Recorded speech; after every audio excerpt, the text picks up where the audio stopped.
I realized that whoever it is, they're human, same like me, True. same like everyone else. They have strengths, they have weaknesses. Yes. Sometimes you're better off not knowing some of the people you admire.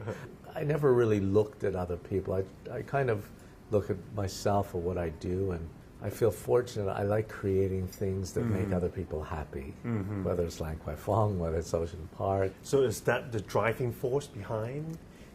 Yes. I mean, I'm not so interested in the money part of it because you realize when you don't have money, you want to make a lot of money. When you make a lot of money, you realize you can only eat 3 meals a day. Oh, hello. You can only eat 3 meals a day. You know, money is not the main driver for me. It's really doing good for the communities, bringing a new lifestyle. We're now expanding Lan Kwai Fong to China. We're in many different cities at the moment. One day I'm in Starbucks having a coffee. 3 girls walk in to Starbucks and they see me and they run over to the table and they said, one of the girls says, I really want to thank you. I said, why? And she said, you know, before there was no Lan Kwai Fong here in Chengdu. Since you opened Lan Kwai Fong, we're here at least 4 nights a week. I see. We meet boyfriends, girlfriends, foreigners. Our life changed. We love coming here. There's a purpose now. And I realized the importance of an area like Lan Kwai Fong now in China. Many people in China, young people, they own their own home. They have a car. Some have 2 cars. Some have a second home. But they're lacking an area like a Lan Kwai Fong, a lifestyle area where they can go out at night, and meet friends, relax. As when we first started in Hong Kong, because of the success of Hong Kong and Chengdu, I've had 16 governments in China, from Harbin, Shenyang, Dalian, Hangzhou. Every city has called me. They want a Lan Kwai Fong. China's a very funny market. Although you say China one word, every city is different. Every city has its own culture. It's like different countries. Unlike most places in China, people love hot pot. People love to drink tea. They love mahjong, play mahjong all day. So they have a very relaxed lifestyle. And in Chengdu, people go out every single night. If they earn 10 renminbi, they spend 12 renminbi. And like most other cities in China where the people save their money, in Chengdu they all spend their money. I was just interviewing, we wanted one of the local chains from Hong Kong, Chinese restaurant, to come to Hainan, to Haikou. I was having dinner with the owner, and he said they're in Shenyang, up in the northern part of China, and they were bringing Cantonese food to Shenyang. Well, they opened up. The acceptance wasn't that good. They, like dim sum, people didn't really go for it.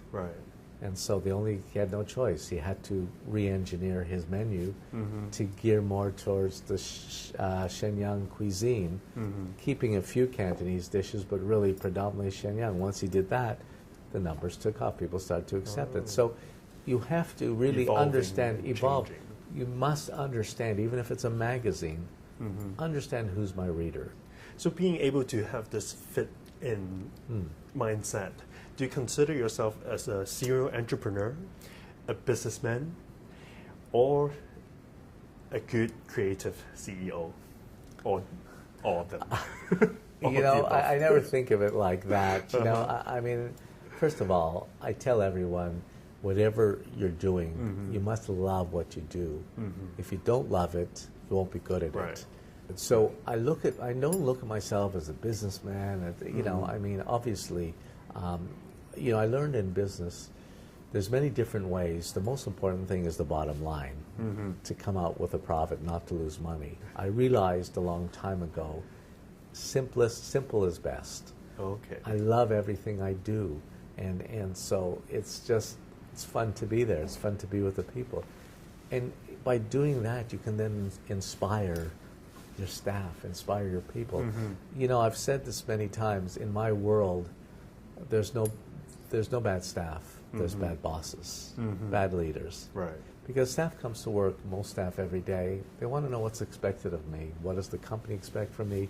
Where's the company going to be in the next 2 years, 3 years? What's my job? once it's up to the leaders, up to the boss, the CEO, to paint the picture for the staff, tell them where the company's going, what's expected of them, Right. where do we want this company, make them think, give them a chance to come up with their ideas also. So what's your view for the Hong Kong future? I worry about Hong Kong. Yeah. China, the secondary cities are moving very, very, very quickly. Yes. They're catching up with Hong Kong. Their lifestyle in China is very good. Mm-hmm. In Hong Kong, unfortunately, we're going through a maturing process where people, are unhappy. You have marches, demonstrations every Saturday, Yes. Sunday. A few weeks ago, and at City University, and some of the staff came over to me. Some of the students came over to me after and said, you're so positive. You talk about can do, but we're going to be graduating, and we feel frustrated. We Yes. feel no hope. And I felt very disturbed because I said, it's an attitude. You can do. Hong Kong has always been a difficult place, but we need to change that mentality. Right. We need to show that we can do. So do you today consider yourself as a Hong Kong citizen? Oh, absolutely. And, yeah, that's always. Absolutely. Yeah. I've, from the first day I came here, I adopted Hong Kong as my home, and Okay. my kids, grew up here all their life. My wife, you were very localized. I changed my passport Right. 6 years ago to become local because I really felt, most people are trying to give up their local passport to Yes, become to be Canadian, Canadian. or I went the other way because I felt I've done so much for Hong Kong. This is my home. I haven't been to Canada in probably 15 years. I admire China. I love China. I love what's going on in China. The young people, the government. Now, they have problems as well, as every country does, Right. but they are moving and moving in the right direction really quickly. You're quite a healthy person. Yes, I work out for the last 38 years. I work out every morning. I do almost an hour and a half every day in the gym. Exercising. Yeah, exercise. I think it's so important. It clears your mind. First thing in the morning, you're able to face the day. That's when you ask me, how can you do so many things at one time? I find it really helps me to relax. I mean, I love exercise. So what time do you wake up usually? Usually about 6 in the morning. That's early. It's sometimes 5:30. 5:30. But I'm lucky because I don't need to sleep that much. Usually I go to bed around midnight or 11:30 or 12, and 5.5, 6 hours is maximum for me. So do you have any other? Do you play golf or? No, hobbies? I haven't touched a golf course in 10 years. I think I'm a member of a number of clubs, but I think you probably see me in the newspaper on television. I don't have time. I'm involved with Mission Hills in Hainan and Haikou. They have 10 beautiful golf courses, great golf courses. But I don't. I just go there for work and leave. So, Alan, since you enjoy your work so Yes. much, you have a lot of fun in your work. How do you balance your work and your And family? play? Family. Let's say. Well, I'm very fortunate because in Lan Kwai Fong, I work with my son. He's the CEO. Jonathan's done very, very well. My daughter used to work with us in Lan Kwai Fong, and now she opened her own fashion line called Nude is Rude. She has a shop in Lan Kwai Fong and a couple of shops along with my wife in Phuket in Thailand. Generally, I try to have lunch every Sunday. I enjoy that, and we spend a few hours together, and it's really family time. Would you consider your staff are also part of your family? Yeah. I mean, everywhere, the staff that I have, most of them have been with me for so many years. I mean, in Thailand, all the staff, when they started, they were kids. Now they're married, they have children. And same in Hong Kong, all my staff. My CFO's been with me for 26 years. My drivers worked for me for 24 years. So everyone is long service.